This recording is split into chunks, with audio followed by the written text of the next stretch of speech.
you know, can you tell me something about Manchester before I go on to the next thing? Oh, I've got Lydia on full screen. I doubt if Jamie can tell me, so shall I just go? I think Lydia's listening, but she's not on full screen. The main screen, just simply.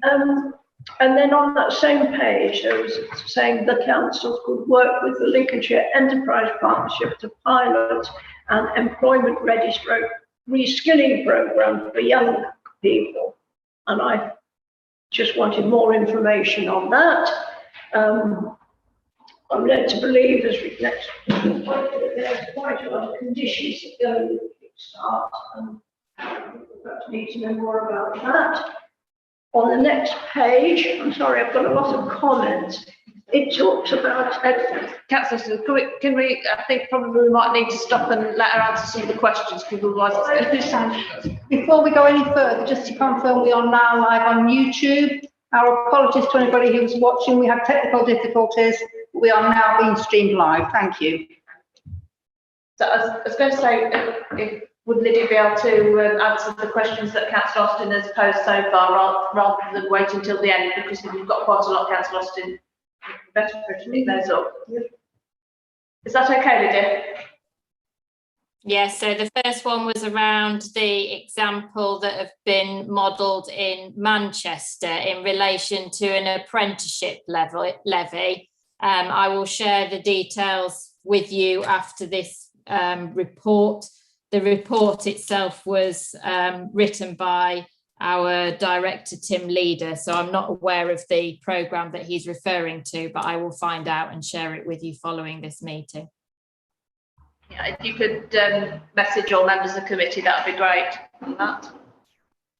And it was Lincolnshire Enterprise Partnership Employment Ready and Reskilling Programme. What we could do with more information about that, please. Are you able to give more information about the LEP's involvement at the moment, or is that something else you would need to look up? In relation to the LEP, sorry, I didn't catch it. The Employment Ready stroke Reskilling Programme. Still page 28, the third bullet point down. Did Councillor Austin asking for a bit more meat on the bones regarding the LEP on page 28?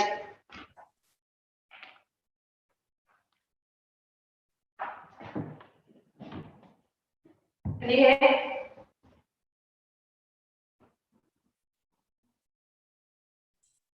Chairman, would it be an idea if my comments like this, where I want more information, are recorded and then they're by the clerk, and then they're physically recorded, and then they are, Lydia's got the chance to find the answers later. You're happy with that, Councillor Austin? Well, it's just Thank you. highlighting.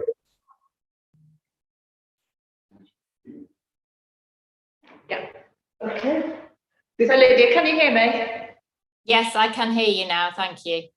I'm quite That's okay. follow up with these points and find some further information out about them. So there was the LEP and the Manchester example is what I've picked up so far.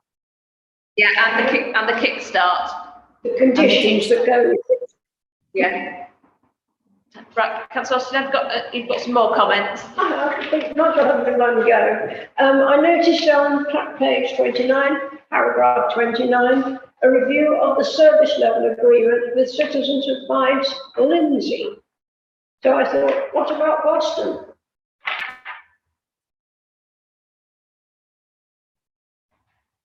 The committee might try to answer that. Yes.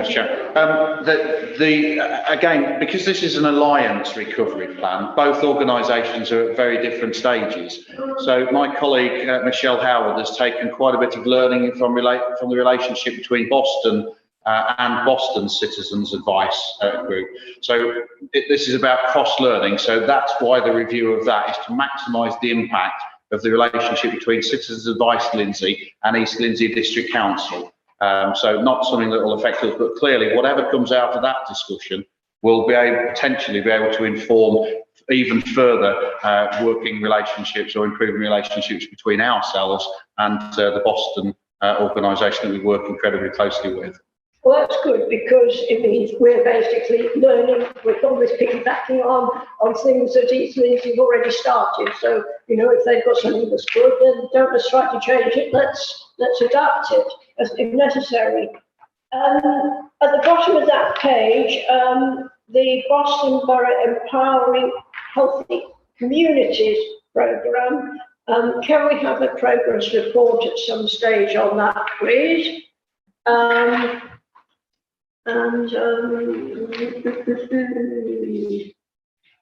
then another quick question. It talks about the Prince's Trust on page 31. Is that still active in Boston? I haven't heard anything about it recently. I know it's a wider thing, but halfway down page 31.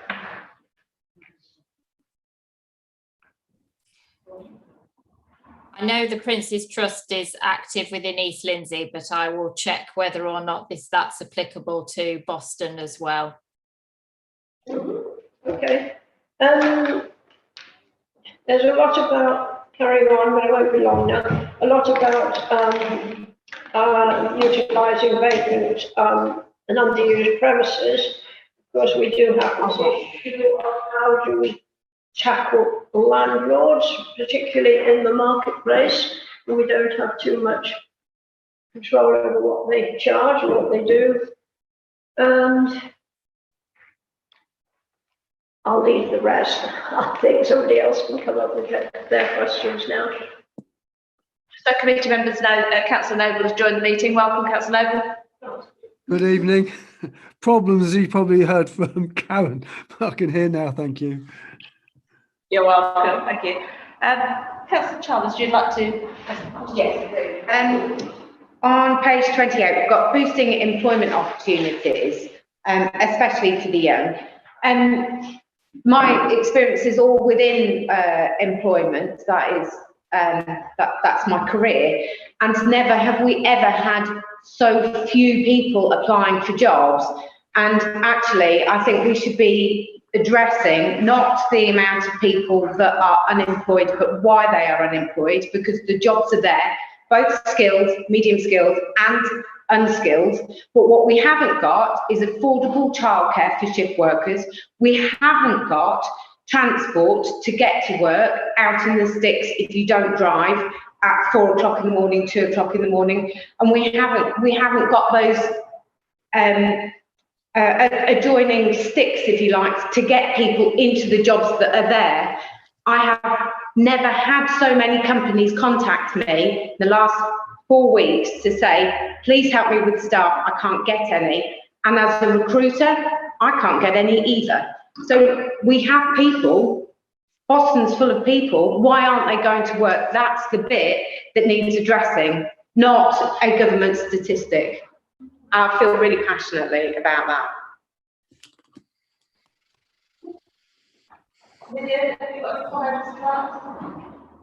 Yes, I absolutely concur, and I think this is a problem not just for Boston and East Lindsey, but reflected actually across the UK, for the region, and also across Greater Lincolnshire.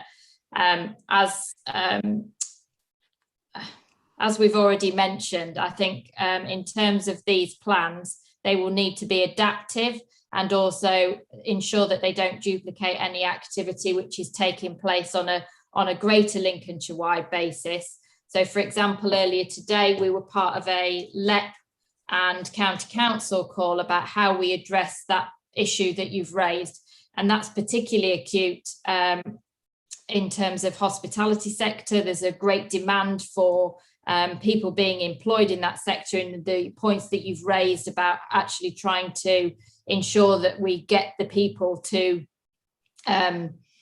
into those much needed roles. So we're working very much collaboratively on a joint approach to that with the support of the local enterprise partnership. And I think if I may, if we could provide with your agreement, Chair, an update for future meetings on how that is progressing, because you've highlighted a very a very critical point that we're at now, and these plans really need to be adapted and reflect the needs of our local businesses. Thank you very much. Councillor Ashton. Thank you very much. I have two things to bring up, really. The first is probably just fairly briefly on point 19 on page 25, the reference to Boston Port and Food Town. Could you give a little bit more background on that and where it's at, please? I think that also probably feeds into some of the points that Councillor Chalmers was just raised as to sourcing people that are going to take maximum benefit from this. Effectively, where are they going to come from, and how do we either get them here or get the people that are here to be part of that? But I'd be really interested to hear about the Food Town and Boston Port and say where you're at with that. And then I've got another point or two to come back on, please. Thanks, Ashton. Would you like to reply on that first point? So in terms of the Boston Port and the work that's being done around the Food Valley, obviously that was reflected within our town investment plan and has also been referenced within the level up funding proposals. But I understand that in partnership with the Local Enterprise Partnership, there has been a bid put into the Community Renewal Fund, which was led by Lincolnshire County Council to take forward those plans. And may I ask that we provide maybe a more detailed feedback on that, given the complexity and the amount of information that was put in those proposals in relation to that Food Valley and the Boston Port work, which is being led by Michelle Sachs. And just following up on that, so we can have absolute confidence that the Greater Lincolnshire Enterprise Partnership is fully behind Boston's role in that Food Valley and supporting Boston as much as we'd like it to. I appreciate the Food Valley covers effectively Boston and down into South Holland. There's a lot of food stuff going on in South Holland. I'm just keen to make sure that we get a bite of the cherry up here. Yes, I think I can provide the reassurance that our director, Michelle Sachs, is in regular contact with the Local Enterprise Partnership, and Boston is playing a pivotal role in those discussions. But I think it will be interesting to see how, when we get the feedback from that Community Renewal Fund, how that funding will support not just the South Holland area, but also the Boston area. And I think that we need to ensure that that's followed up on when we've got the notification of that funding, Councillor. Thank you. And one more, if I may, Madam Chairman. Thank you. It is a bit of a combination of page 31, the top one of the 3 bullet points there, which speaks of the targeted acquisition of vacant and underused premises for redevelopment for housing and community uses and living above the shop. I feel that has a huge degree of potential, not least because an awful lot of premises, certainly through Boston Town Centre, are underutilised on the upper floors. And to my mind, one of the challenges that we face in the town centre, as every town centre faces, is effectively not having enough people living in it to sustain it in the way that shopping habits and everything has become. And my question is, what is the vehicle that we're proposing to use to do this? And I suppose, and the other, just following my notes, I'm referencing bullet point 21 on page 26, which is house building. I know that refers to East Lindsey. East Lindsey District Council has a development company which delivers. I don't know whether we're looking at some kind of development company for Boston to progress that bullet point there on page 31. I just think it's a genuine, excellent idea. and I'd just like to know how we're going to do it. I have somewhere scribbled, yes, over the page, on page 32, we're also speaking of identifying, enabling, and promote more attractive uses of car park.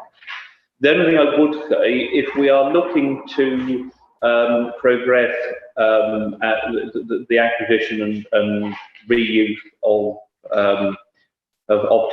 potentially town centre premises, they don't have car parking available to them, which may be a significant restriction on their desirability. And I appreciate in the 2020s we're supposed to be persuaded that the motor car is the root of all evil. Unfortunately, for the foreseeable future, it is also going to be a fairly key component in people being able to hold down jobs. So to repurpose our car parks and then wonder where people are going to park if we're going to reutilise underused spaces in town.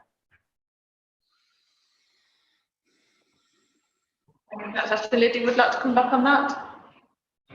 Yes, so in relation to the unused buildings, there are 2 points really to focus on. One is that we have already completed an audit of any vacant properties within Boston, and that actually has then formed the basis for our levelling up proposals that were submitted on Friday last week, which I'm hoping that you've all seen the press release that was issued at the end of last week, which gives the details of those proposals for the town centre, which very much focus on new living, accommodation, contemporary housing, as well as hospitality and retail uses, and maximising the opportunity around underused and vacant sites. There has been a proposal as part of that levelling up fund bid to look at the example of how East Lindsey are using a development company, and how there is an opportunity for Boston as part of the strategic acquisitions of that bid to look at a model. I think it was called a special purpose vehicle, which was put into the bid, could enable the development of those properties going forward. I appreciate, Councillor, that that's only one element, but I think it demonstrates our ambition for the town, and also as an example of how we can progress future opportunities for other vacant sites within the town centre. Thank you. Johan. Anybody else? Any questions? Okay, so I think the way forward of this then is for Lydia to liaise with Mrs. Riss to make sure that she's got all the points that she needs to come back on, for them to be circulated to all committee members. That's okay with everybody? No problem. Thank you. Thank you very much. That's it. Thank you, Lydia. Thank you. You're welcome. I'm listening. I'm going to make a comment on that last one, and I've got a feeling that our clerk Karen may be able to back me up on this. I know that over recent years, and years merged, so it may be set, quite a few years now ago, but we've given a planning permission for at least 3 town centre buildings, to have residential above, haven't we? Yeah, there was an influx of them. We had quite a condensed books. Can you remember, Councillor? There was the Millets shop. I'm trying to think. Millets. There was the corporation building. Yeah, there's a few. Tebbett shop on New Street. That got planning, but I don't think it's ever been done. No. Was it? We seemed to have a few years ago all at once, didn't we? Yeah. The office of Nero's planning as well. Yes, that's definitely, yeah. Top right. And the one opposite it, that's the Clarks, Clarks have got it. Yeah, there's quite a The few. flats above Mission. Where Tebbett's used to. Yeah.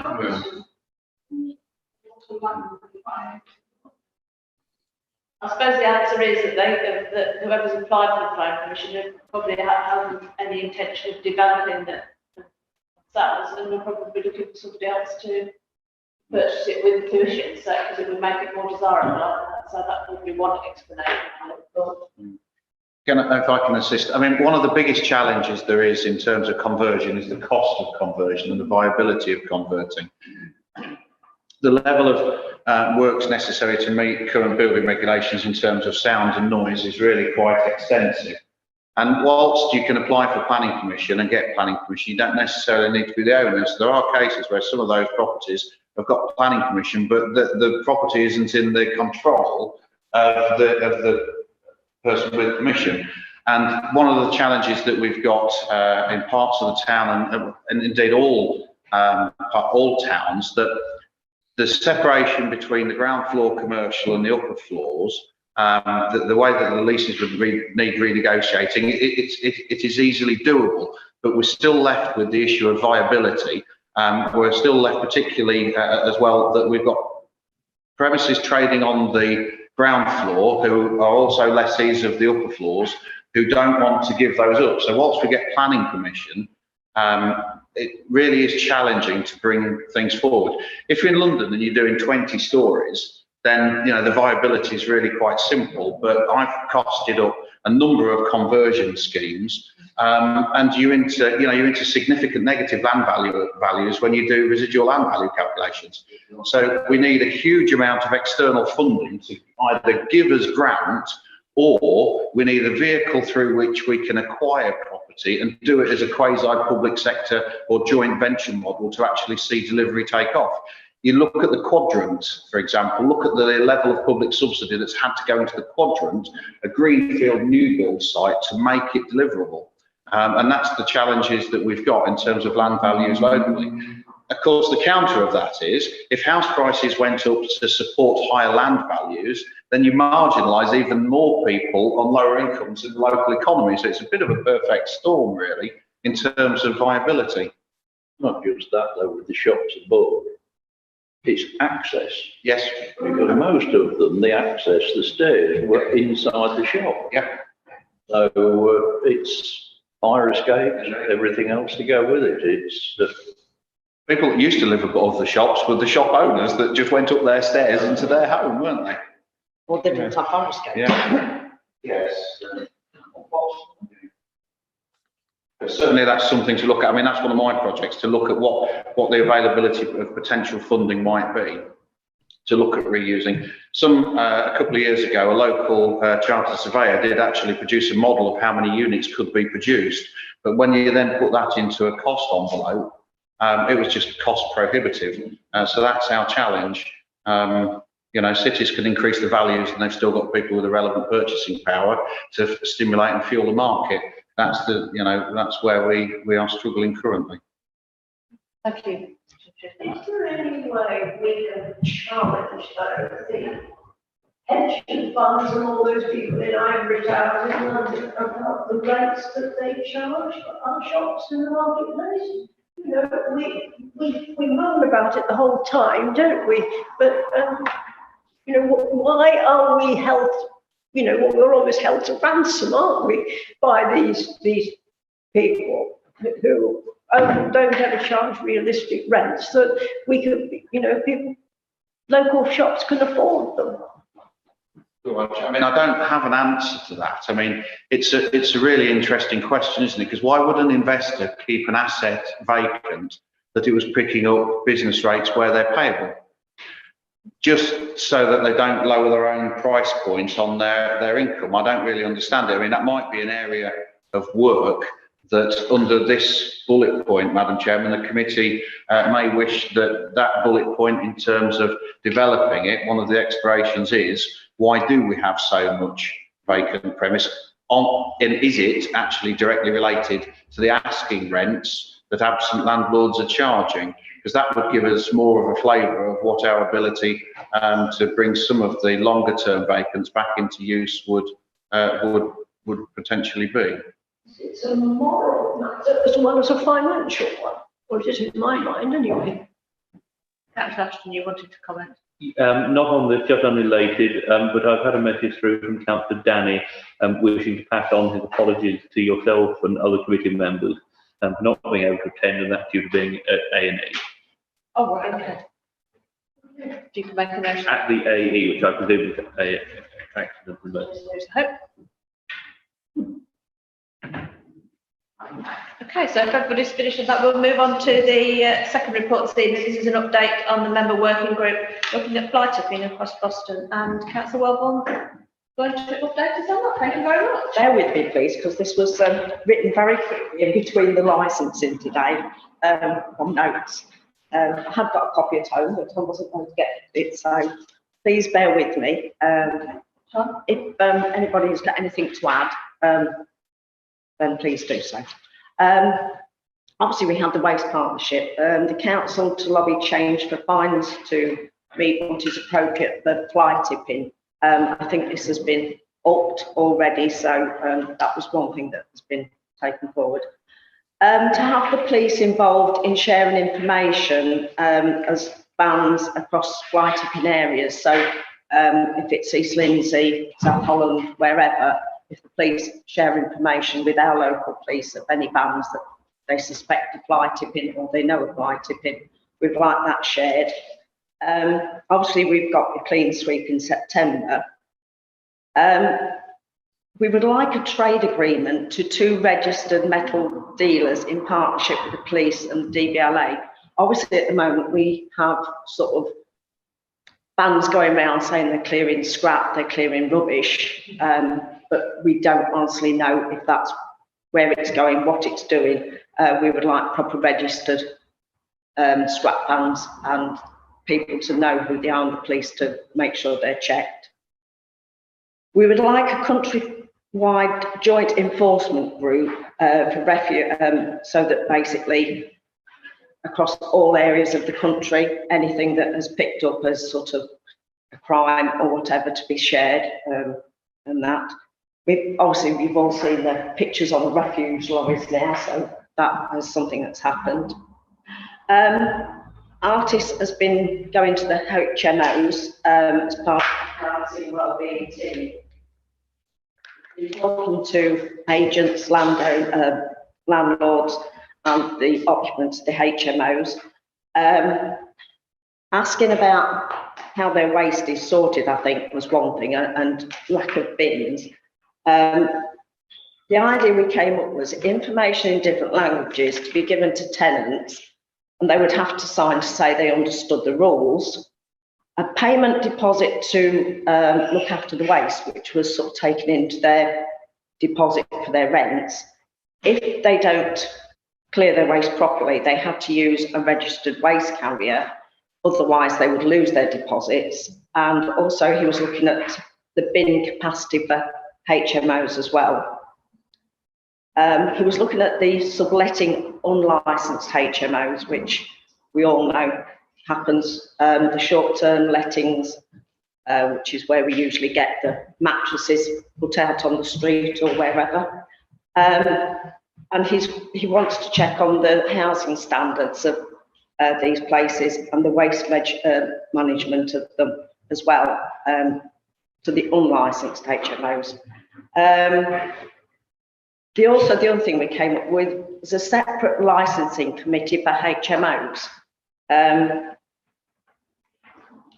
And we did have the sort of the naming and shaming, which is something that obviously now isn't what we can say it as, but the point is we can't recognise foreign not licensed plates. We have to go back to the police to sort of identity on those.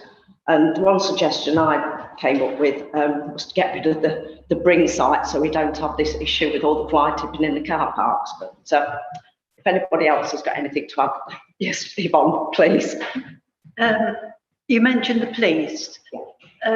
How are we going to get the police involved, I wonder? Because if somebody reports something, what they might consider trivial, we might think it's important. But if the police, nothing happens. So there's that area to look at. Yeah. I love the idea of the deposit for landlords keeping things in order. But there is something to also to take into consideration. The new portfolio holder does not have more staff. No. She does not have a larger budget. So she's got the same limitations as I had as portfolio holder. And I think that's all I've got to say on it. Thank you. Can I come back on that point? I think basically the idea of the sort of deposit scheme for the landlords and with tenants was something that was brought up under the wellbeing with Artis and Michelle Howard.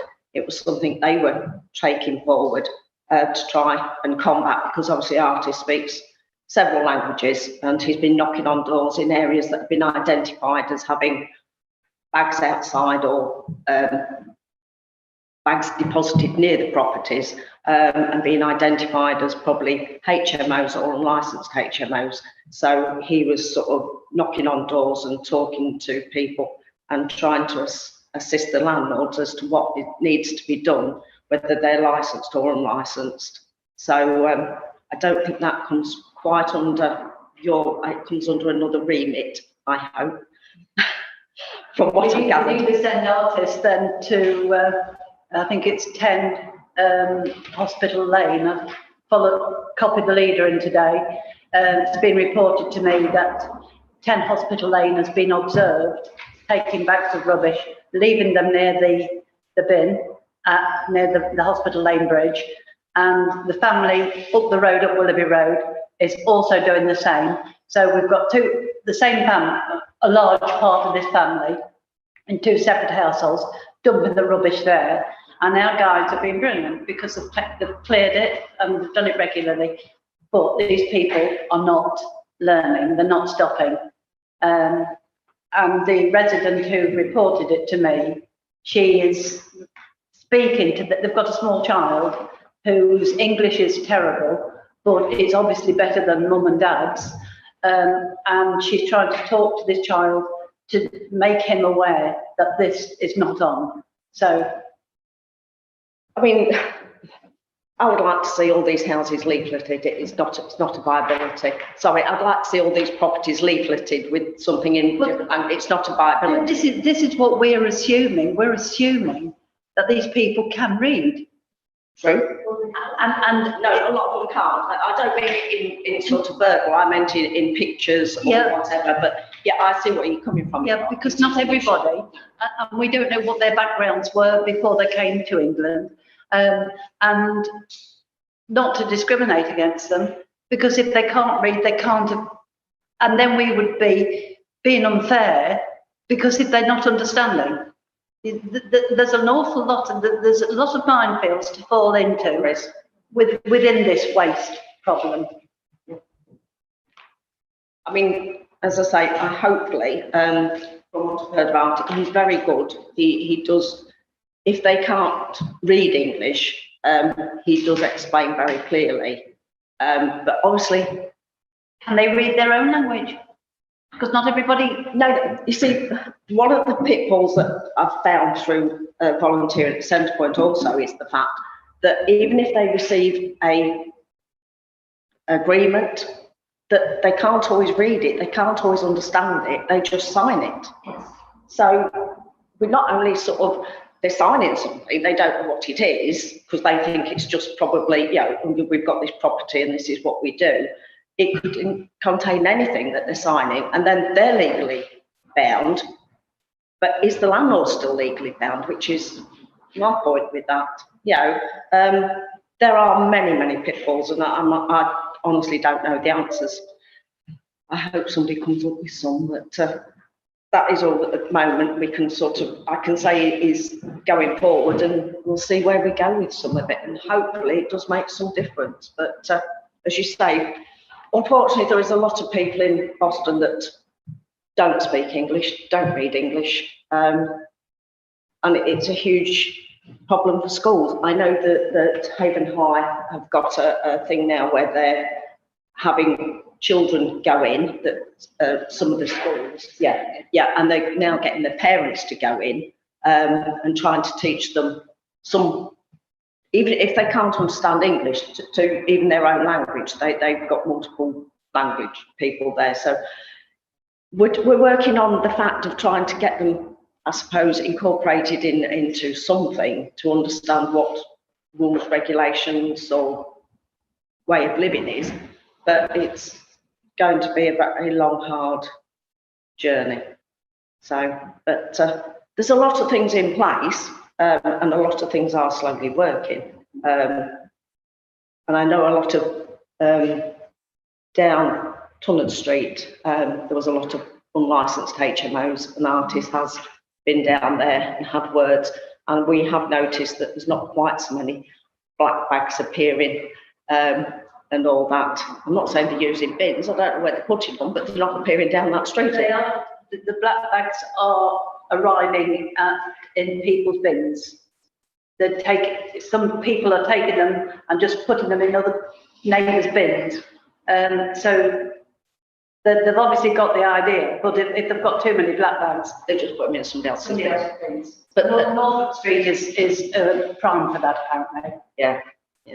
Can I catch a chance for them? So, yes. Yeah. We've said a lot about the HMOs, and typically, well, you've said a lot about HMOs, and it can't be all HMOs. I just wondered what data we have that actually says it is HMOs. In terms of increasing a deposit on HMOs, they tend to be coming in doing our lower skilled work.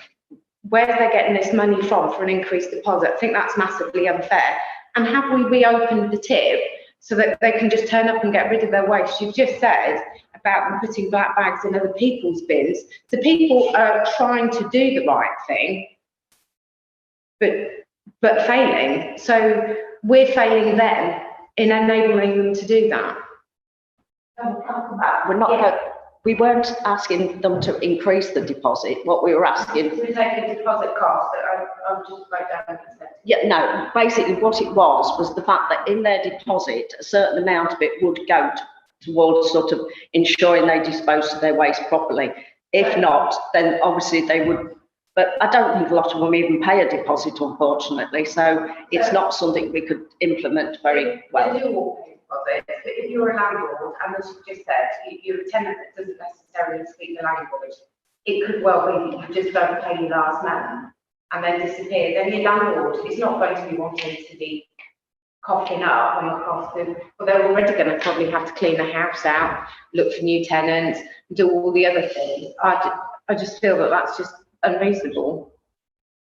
It's unreasonable, Madam Chairman, for everybody else to have to pay to have all this rubbish collected every week. We need to enable people to do the right thing. So there was a question, is that have we reopened the tip? And can we reopen it so it allows vans, as long as they're not trade waste vans, because a lot of people do have vans. Can I comment? With respect, the tip is LCC, it's not custom. Right, okay, thank you, I didn't know that. We've got no control over the tip. Right. And even if, I do believe, even if the tip were open 24 hours a day, we'd still have this issue because people are basically lazy. It could be also that you're talking about HMOs, they're not necessarily got their own vehicle to take stuff down to the personal waste recycling centre either. You can't get a mattress in a big BMW, can you? You can be phone. We got one in the back of a Peugeot, so but, I was determined. Councillor Ashton, would you like to comment? Yes, just a question. Could you explain a little bit more about your recommendation for a licensing committee for HMOs and how that would work, please? Because I'm just interested as whether these are decisions that are, I'm assuming, currently entirely operational. I'm just wondering what input a committee of councillors would have. Well, it was only a suggestion.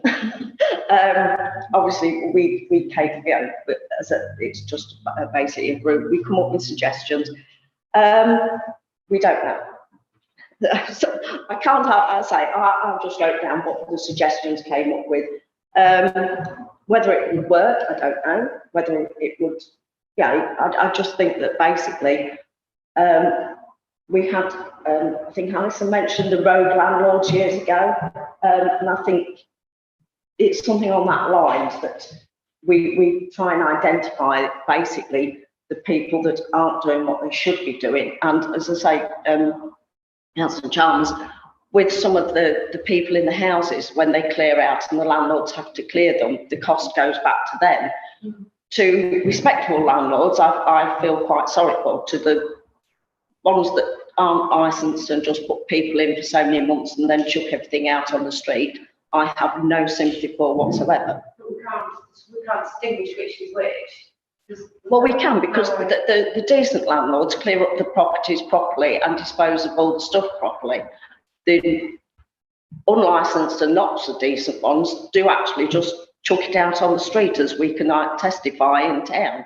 When I've gone down to Centrepoint and seen, you know, there was a house with people in it, and then the next day there's nobody in it, but all the rubbish is just literally on the street outside. So, you know, it's demoralising for the people down those streets that live there, that, you know, have to put up with it.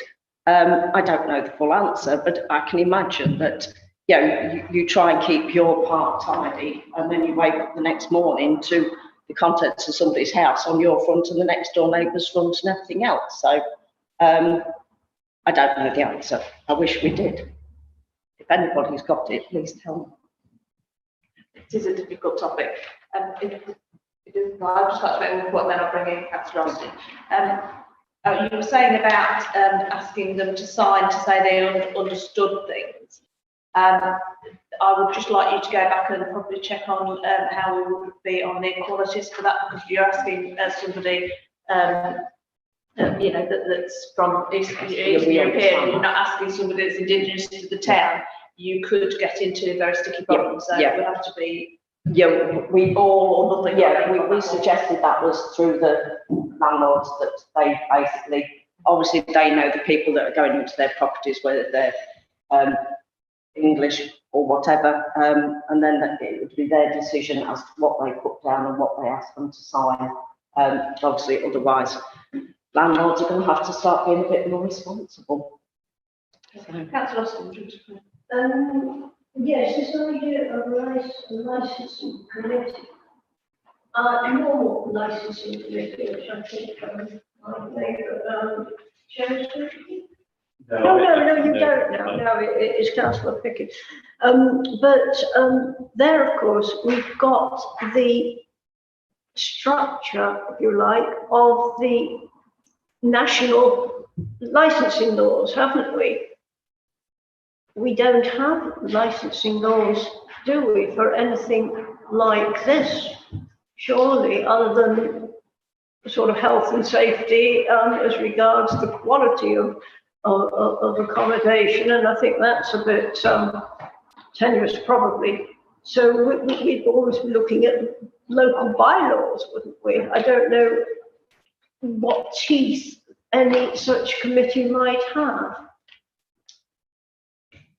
It's difficult for me to sit here being former head of housing.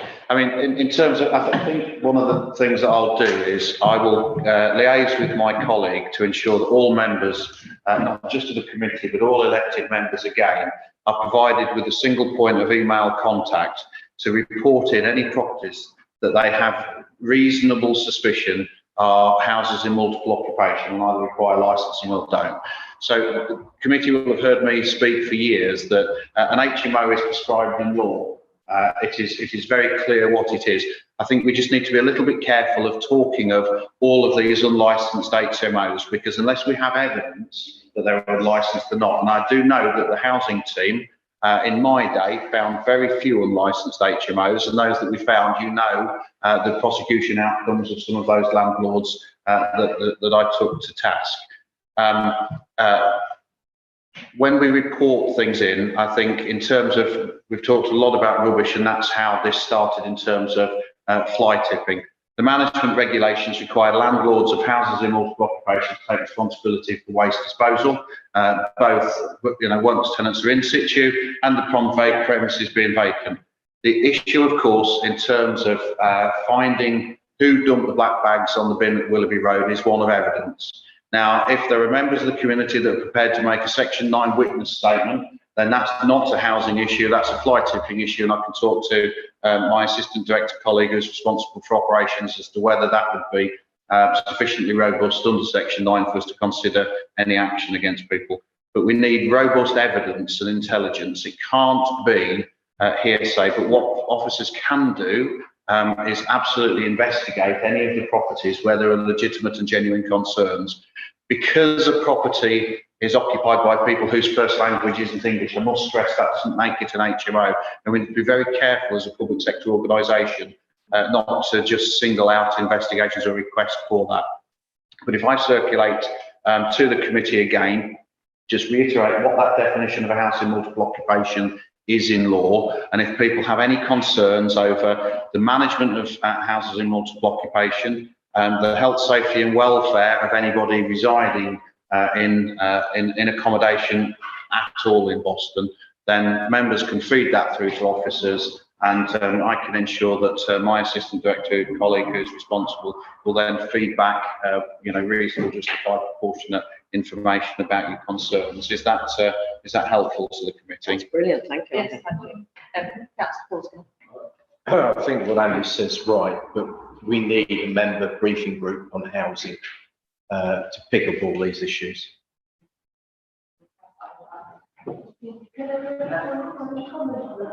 I don't think, for instance, in the one area of my ward, that where there's regular, shall we say, shedding of mattresses and one or two other things, I don't think it's necessarily an HMO, but I think there's a fair chance that it's sublet, and out goes the old mattress and in comes a new one.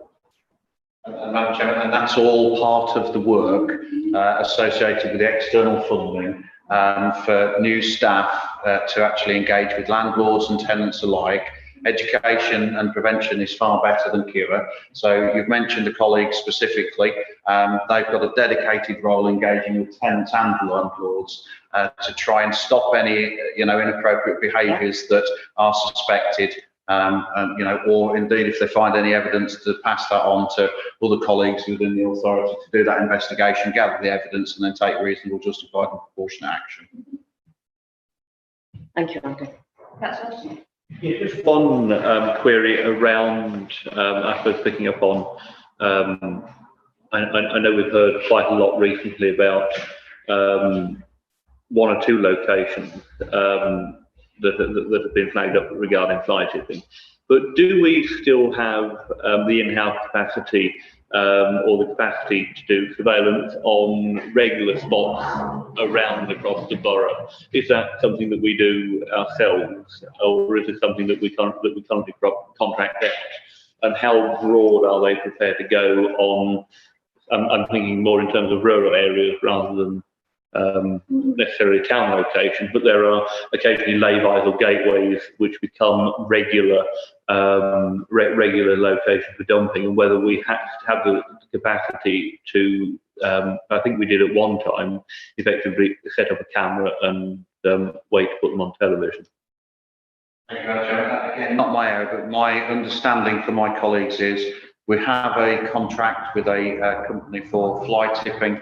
They have the capability to undertake overt rather than covert surveillance. Covert surveillance needs a RIPA application, which a magistrate needs to sign off.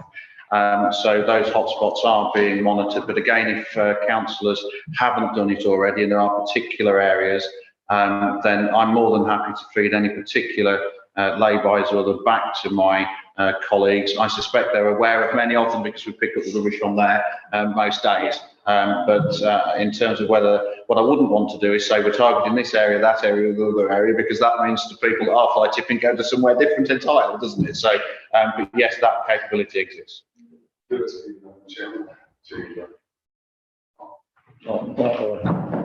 Football, guys. Yes. Not yet.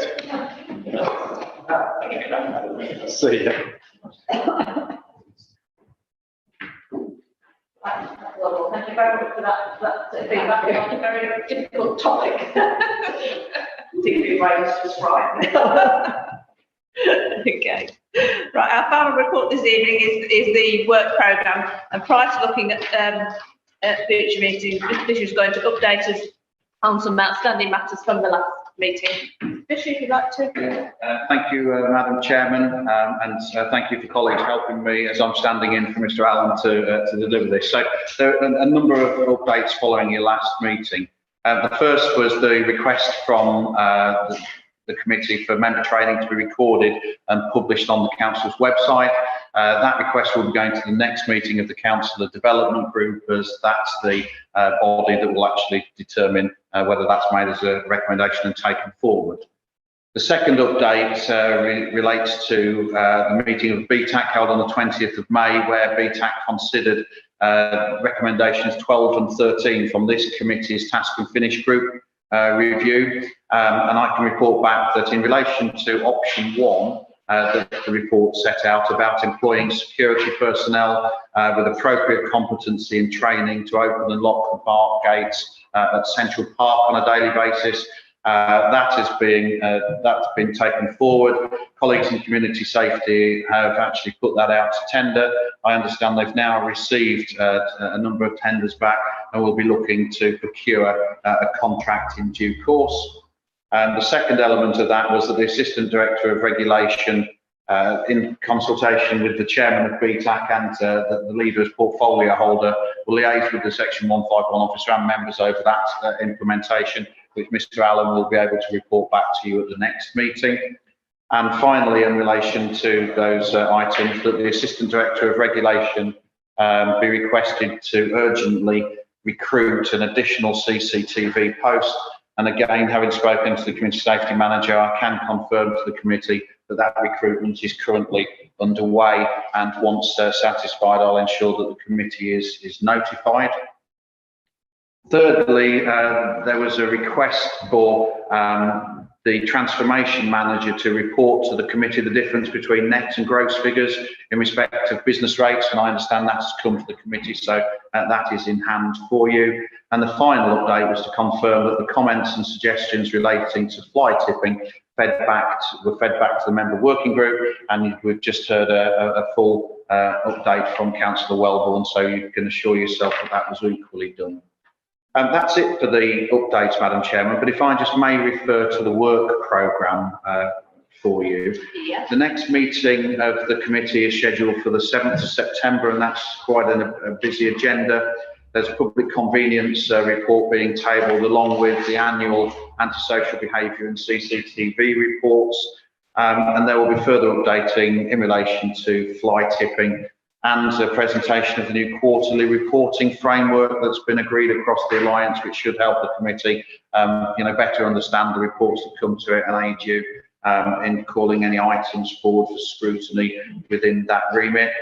And then the subsequent meeting set for October has 2 reports scheduled. The first is the draft climate change strategy that will be presented by one of our colleagues. And then the second is an update on the Climate Change Assembly arrangements. And that's the update, Madam Chairman, on the work programme I have for you. So, as always, there is the additional of the forward plan for members to look at. And if anybody's got anything they'd like to add to the work programme, I'm happy to take comments. Or if you want to submit them, you can submit them through the clerk or to himself. Does anybody else want to add anything to our work programme at the moment? No, for now then, if anything crops up in the meantime, so use that email to Karen or myself. Okay, so I think that's, anybody's got any other comments? That's all. I'm sorry I'm going to whinge, and I don't want to whinge, but I can't help it. I'm struggling to hear with the acoustics in this room are terrible. It's a beautiful room to be in. But I can't hear. And you've got good ears. I've got good ears. I can't hear Tom. I couldn't hear when you were on the phone, the lady at the end. I couldn't hear what you were saying, Judith. So when in this room, the acoustics are shocking. I've even taken the hearing aid out because that wasn't helping. It was just making everything boom. The audio is like an echo chamber for me. I think it's dreadful. And if Jonathan can do it from home, possibly because he's the portfolio holder, I don't know. But I really feel that I was successful at meetings when I was in the quiet of my own room with the laptop there, I could hear this. I've missed so much. I've no idea what Alison said. I asked Peter what she was talking about on one occasion because I'd no idea. And for me to be taking part successfully, and it's nice to be back, so thank you. For me to be taking part successfully, I need to be able to hear. And because I can't, I feel that I'm discriminated against because the room is not the right room. We haven't got the microphones. For me, it's a mess. It's an absolute mess. I love being here. I love being in here. I appreciate that we did try to put you somewhere where we thought you might hear. So it was so boomy. It was so boomy. It was uncomfortable. It was hurting. Regarding being able to join virtually, at the moment, as I understand it, the government legislation ran out on the 7th of May, and there's been nothing to take its place in the meantime. So we are legally obliged to attend in person. That's correct, isn't it, Mr. Fisher? Madam Chairman, that is my understanding, but certainly myself and the clerk will take back members' comments over the poor acoustics and challenges. Oh, I am struggling. I mean, How much longer do we have to be this distance? I don't know. I don't think. Social distancing, that's all. Social distancing, we have to be, because of COVID. Now, whether that'll end on July the 19th and you go back to the committee rooms. For me to work properly, I'd like to sit the other side of that table to you, Madam Chairman. And so we talk like this and be in a closer group. But I know at this moment we can't. Yeah, Councillor Ashford and Councillor. Yes, my suggestion was that we had a look at, assuming that we are likely to be here. I don't know, maybe we won't be here beyond July, but if it does look like we're meeting here for the longer term, I think it would be worthwhile investigating microphone option for here. However, microphones and speakers I don't think would be the solution, given that I'm speaking relatively quietly and I know that my voice is echoing around the room. So perhaps for members that I think would appreciate, headphones or something would probably be a way of tackling that, but we would have to use microphones with it. Saying that, it is glorious to be in the ancient seat of town government. However, with the audio that we have, I can see why our predecessors spent quite so much money on new buildings. Right, well, my comment is, first of all, I was carefully positioned near the this end for hearing. If Tom had known what I was doing, I was reducing the volume on my hearing aid. It was that. No. You didn't know what I was doing. It wasn't Tom. It wasn't Tom talking.